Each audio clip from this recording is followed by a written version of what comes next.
क्या आपको लगता है कि अनुशासन एक पिंजरा है जो आपकी खुशियों को कैद कर देता है?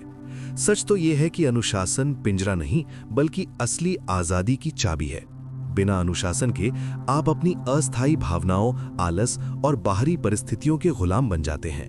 लेकिन जब आप आत्मनियंत्रण मास्टर कर लेते हैं तो आप अपने जीवन के खुद मालिक बनते हैं।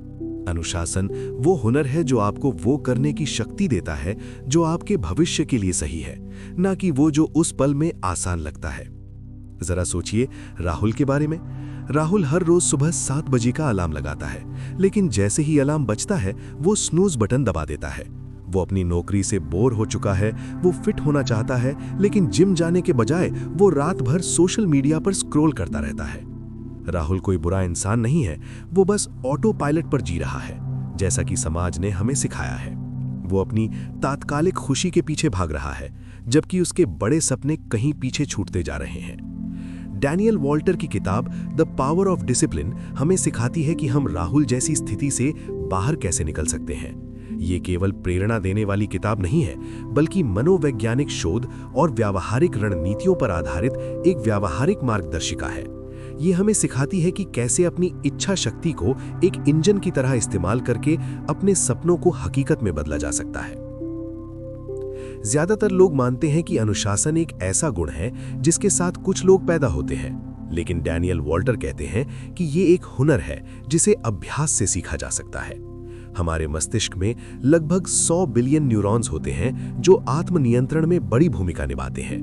अध्ययनों से पता चलता है कि जब हम लंबे समय के फायदे के लिए किसी चीज को चुनते हैं तो हमारे मस्तिष्क के खास हिस्से प्रीफ्रंटल कॉर्टेक्स सक्रिय हो जाते हैं। स्टैनफोर्ड का प्रसिद्ध मार्शमैलो एक्सपेरिमेंट हमें सिखाता है कि जो बच्चे अपनी तात्कालिक खुशी को टाल सकते थे, यानी डिलेड ग्रेटिफिकेशन कर सकते थे, वो जीवन में बड़े होकर अधिक सफल और बेहतर निर्णय लेने वाले बने।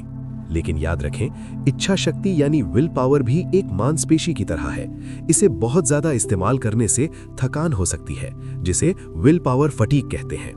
अपनी इच्छा शक्ति को बचाने के लिए अपने वातावरण को ऐसा बनाएं जहां आपको कम से कम प्रलोभन मिले। उदाहरण के लिए, अगर आप जंक फूड नहीं खाना चाहते तो उसे घर में रखें ही नहीं। यदि आप भूखे पेट खरीदारी करने जाते हैं तो आप आवेग में आकर गलत चीजें खरीद सकते हैं, इसलिए पहले भोजन करें। तनाव भी आपकी इच्छा शक्ति को कमजोर करता है, क्योंकि ये मस्तिष्क को उत्तरजीविता मोड में डाल देता है, जिससे निर्णय लेने की क्षमता कम हो जाती है।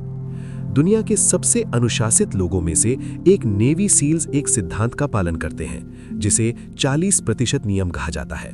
इस नियम के अनुसार जब आपका दिमाग आपसे कहता है कि आप थक चुके हैं और अब रुक जाना चाहिए, तब आपने अपनी क्षमता का केवल 40% ही इस्तेमाल किया होता है। आपके अंदर 60% क्षमता और बची है। अनुशासन का मतलब है वो करना जो जरूरी है, चाहे आपका मन हो या ना हो। जब एक नेवी सील तनावपूर्ण स्थिति में होता है तो वो नियंत्रण पाने के लिए अपनी सांसों पर ध्यान केंद्रित करता है, यानी बॉक्स ब्रीदिंग। इसी तरह आप भी अपनी मानसिक बाधाओं को पार कर सकते हैं। विश्वास एक शक्तिशाली इंजन है।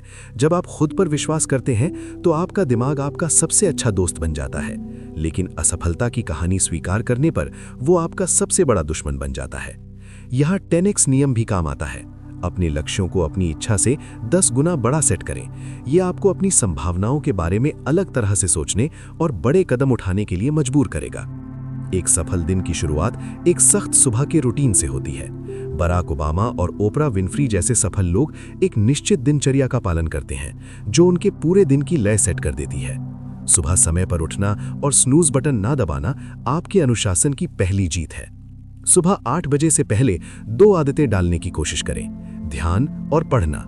ध्यान तनाव को कम करता है और फोकस बढ़ाता है, जबकि पढ़ना आपके व्यक्तिगत विकास के लिए निरंतर शिक्षा का काम करता है।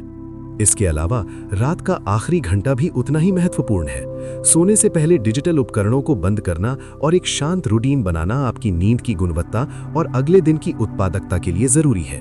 याद रखें, आपकी आदतें ही आपके चरित्र का निर्माण करती हैं। सफल और असफल लोगों के बीच का एकमात्र अंतर उनकी दैनिक आदतें ही होती हैं। ज्यादातर लोग असफल क्यों होते हैं? इसलिए नहीं कि उनके पास लक्ष्य नहीं है, बल्कि इसलिए क्योंकि उनके पास सही सिस्टम नहीं है। लक्ष्य सिर्फ आपको दिशा देते हैं, लेकिन सिस्टम वो प्रक्रिया है जो आपको वहां तक पहुंचाती है। एक फुटबॉल कोच का लक्ष्य मैच जीतना हो सकता है, लेकिन उसका सिस्टम हर दिन की प्रैक्टिस और खिलाड़ियों का कौशल सुधारना है।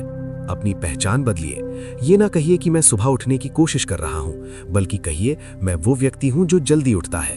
अपनी शब्दावली से कोशिश शब्द निकाल दीजिए और करना शुरू कीजिए। जब अनुशासन आपकी पहचान बन जाता है तो आपको खुद को मजबूर नहीं करना पड़ता, वो सहज हो जाता है। यहाँ 70% नियम अपनाएं। जब आप किसी काम में 70% आश्वस्त हों तो कार्यवाही करें। पूर्णता यानी परफेक्शनिज्म के इंतजार में बैठे रहना केवल विलंब का एक बहाना है। जब आपको कुछ मीठा खाने का या सोशल मीडिया चलाने का तीव्र मन करे तो इस इच्छा से लड़ने के बजाय अर्ज सर्फिंग करें। मनोवैज्ञानिक एलन मार्लेट ने यह तकनीक दी थी, जिसमें इच्छाओं को एक समुद्री लहर की तरह देखा जाता है, जो आती है, अपने चरम पर पहुंचती है और फिर चली जाती है।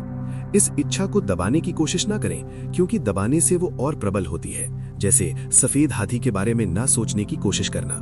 बल्कि खुद को इच्छा से अलग करें। ये ना कहें कि मुझे भूख लगी है, बल्कि कहें मेरे अंदर खाने की एक तीव्र इच्छा उठ रही है। यहाँ 10 मिनट का नियम अपनाएं। अगर आपको किसी प्रलोभन में पड़ने का मन करे तो खुद से कहें कि मैं 10 मिनट इंतजार करूंगा। अक्सर वो इच्छा 10 मिनट में गायब हो जाती है। ये छोटा सा ठहराव आपके तर्क संगत मस्तिष्क को सक्रिय होने का समय देता है। नकारात्मक भावनाएं जैसे गुस्सा, जलन या डर आपके दुश्मन नहीं है, बल्कि वे संकेत हैं कि आपके जीवन में कुछ बदलने की जरूरत है।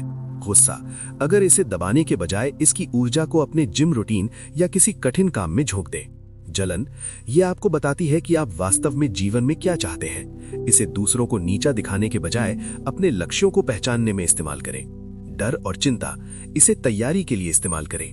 सबसे बुरे परिणाम को लिखें और उसका समाधान सोचें। यहाँ पारेतो सिद्धांत और स्टर्जन का नियम भी याद रखें। आपके 80% परिणाम आपके 20% प्रयासों से आते हैं, और किसी भी क्षेत्र में 90% चीजें औसत दर्जे की होती हैं। इसलिए असफल होने पर निराश ना हो, बल्कि उस 20% पर ध्यान दें जो काम कर रहा है। ज़ेन दर्शन हमें सिखाता है कि असली शक्ति वर्तमान क्षण में जीने में है। जब हम केवल भविष्य के लक्ष्यों पर ध्यान केंद्रित करते हैं तो हम अपनी वर्तमान खुशी को दांव पर लगा देते हैं। ज़ेन के अनुसार अनुशासन का अर्थ है जीवन के संघर्षों को स्वीकार करना और शांति से उनका सामना करना। शाओलिन भिक्षु हमें सिखाते हैं कि अनुशासन का अर्थ केवल कड़ी मेहनत नहीं, बल्कि आराम और मेहनत के बीच संतुलन भी है। यदि आप खुद को बहुत अधिक खींचेंगे तो आप बर्नआउट का शिकार हो जाएंगे। बर्नआउट के संकेतों को पहचानें: अत्यधिक थकान, निर्णय ना ले पाना और निराशा। अनुशासन का हिस्सा ये भी है कि आप कब ना कहना है और कब ब्रेक लेना है। सिर्फ सुनने से अनुशासन नहीं आएगा, आपको कुछ करना होगा। चलिए एक 10 मिनट का संकल्प अभ्यास करते हैं। एक शांत जगह पर बैठें और अपनी आंखें बंद करें। अपनी रीढ़ की हड्डी सीधी रखें और शरीर को ढीला रखें। 2, गहरी सांस लें। पेट से सांस लें, एब्डोमिनल ब्रीदिंग। ये शरीर के तनाव और चिंता को कम करता है। 3, अपने दिमाग में उठ रहे विचारों को बिना किसी जजमेंट के देखें, जैसे आसमान में बादल तैर रहे हों। शिकांताजा टेक्निक। 4, अब उस एक आदत के बारे में सोचें जिसे आप बदलना चाहते हैं। उस आदत के जारी रहने के दर्द और उसे बदलने के बाद मिलने वाले सुख की स्पष्ट कल्पना करें। 5, खुद से वादा करें कि अगले 24 घंटों तक आप उस एक चीज पर अडिग रहेंगे। इसे कोशिश नहीं, अपना संकल्प कहें। अनुशासन एक मांसपेशी की तरह है, इसे रोजाना ट्रेन करना पड़ता है। जिम रॉन ने कहा है, आप परिस्थितियों, मौसम या हवा को नहीं बदल सकते, लेकिन आप खुद को बदल सकते हैं। अपनी वर्तमान परिस्थितियों की पूरी जिम्मेदारी लेना ही अनुशासन की पहली सीढ़ी है। आप असाधारण हैं, क्योंकि आपने यहाँ तक इस सारांश को सुना और खुद को बेहतर बनाने का फैसला किया है। अब समय है कोशिश छोड़ने का और करने का। क्या आप आज से अपनी जिंदगी का कंट्रोल अपने हाथ में लेने के लिए तैयार हैं? नीचे कमेंट्स में अभी टाइप करें, Day 1 starts today या I am disciplined। जब आप सार्वजनिक रूप से प्रतिबद्धता करते हैं तो आपके सफल होने की संभावना बढ़ जाती है। And please subscribe this channel. याद रखें, अनुशासन ही वो एकमात्र पुल है जो आपके आज के आप और उस आप के बीच खड़ा है जो आप बनना चाहते हैं। अकेले ज्ञान पर्याप्त नहीं है, अनुशासन वो चाबी है जो उस ज्ञान को सफलता में बदलती है।